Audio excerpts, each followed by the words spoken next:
So guys, the last time we talked about how to position an object in After Effects. So let's focus on how to rotate an object in After Effects. So to do that, you just come here straight and click this arrow button here to review this transform element. So from here you can see the rotation area, right? So from here now, as soon as you move these values from plus 0 to plus wherever, this object keeps rotating infinitely till whatever, or till you get to the end. I don't know, but I feel like there's no end, so wherever you feel like stopping, right?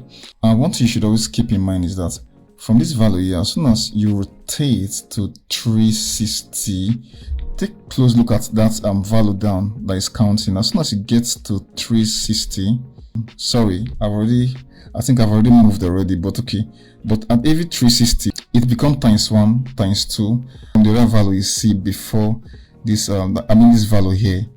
So this value is more like, without going through the arrow here to rotate it in details, right? You can just come here straight and add.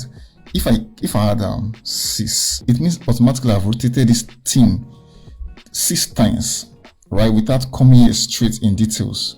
So if I move these keyframes, I didn't put keyframe here, but if assuming I put keyframes and I move it or I play it, you notice that this thing will be faster, right? All right, so let me just quickly illustrate that to you now.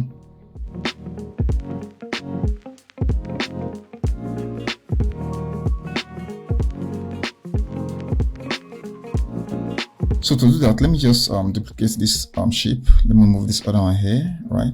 We have shape layer 2, we have shape layer 1. Let's rotate both. Let me just click the shortcut arrow, right? So here we have 6, here we have 0. Okay, let's start from scratch. Let me put this to 0. Let me also set this to 0, 0, 0, right? So let's add a keyframe. Sorry, I've not gotten to keyframing yet, but all right, so just for this purpose, let me just quickly make use of it. So let's set a keyframe here and move to 2 seconds here, right? And rotate this to, and let's say 172. Okay, let's say 170. No, let's say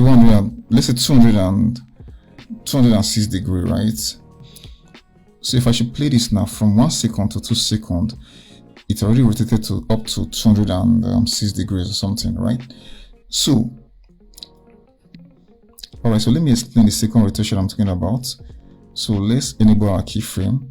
So from here to here, that is from 1 second to 2 seconds here.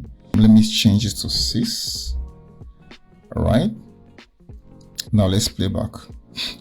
So if you notice, if I play this thing here now, what are you seeing? So you notice that this one is as fast as light, or like I say, is as fast as the speed of light, because from this place here now, it means we've already rotated it up to like 6 times as fast as this one here, right? So if you notice from here to here, like from 1 second to 2 seconds here, this one is still 0 because everything is just 206 seconds. But from here, this is 6 times this, right? Like 6 times, like if you multiply 360 from here times 6, that's what we've already done here. That's the reason why I said 6, right?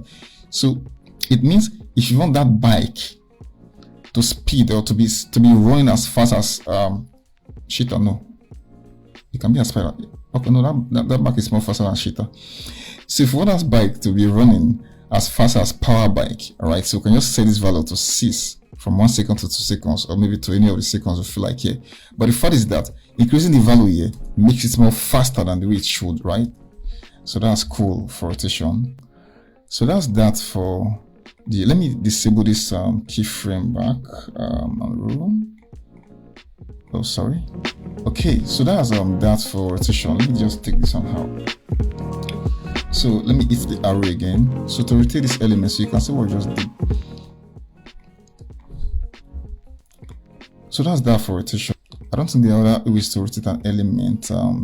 This is just the basic way to rotate an element in After Effects. And another thing to take note is that whenever I'm rotating this thing, this square is not rotating perfectly. I don't know, the position is, if you look close, it's more like it's going up and down. Oh, I don't think you noticed that, but let me just do something now.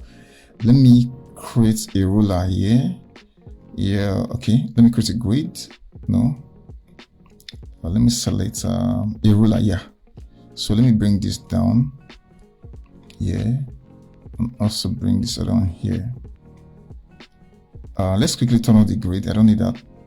So if I move this thing now, if I rotate this thing now, you'd notice that some parts, sometimes it goes down below the first line here, while sometimes it goes above, right? So, but to make this thing stay perfectly there are ways you can do it. Let me take this thing back. All right. So to resolve that issue now, let's take this thing to 0 and 0, right? So to resolve that issue now is to use is to make sure that this anchor point is properly stayed or fitted in this center here, right? The anchor point basically it's more like the root to an object.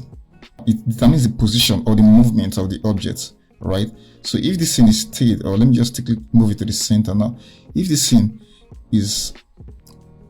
was to be in the center here, right? If we are rotating this object, it stays in that same position. Nothing like the element. Sorry, I used object earlier. Nothing like this element going downwards or upwards. It maintains that same positions, right? That's because of the anchor point that stays in the middle. So let me explain that again. So if I take this thing here and then rotate this, see what will happen.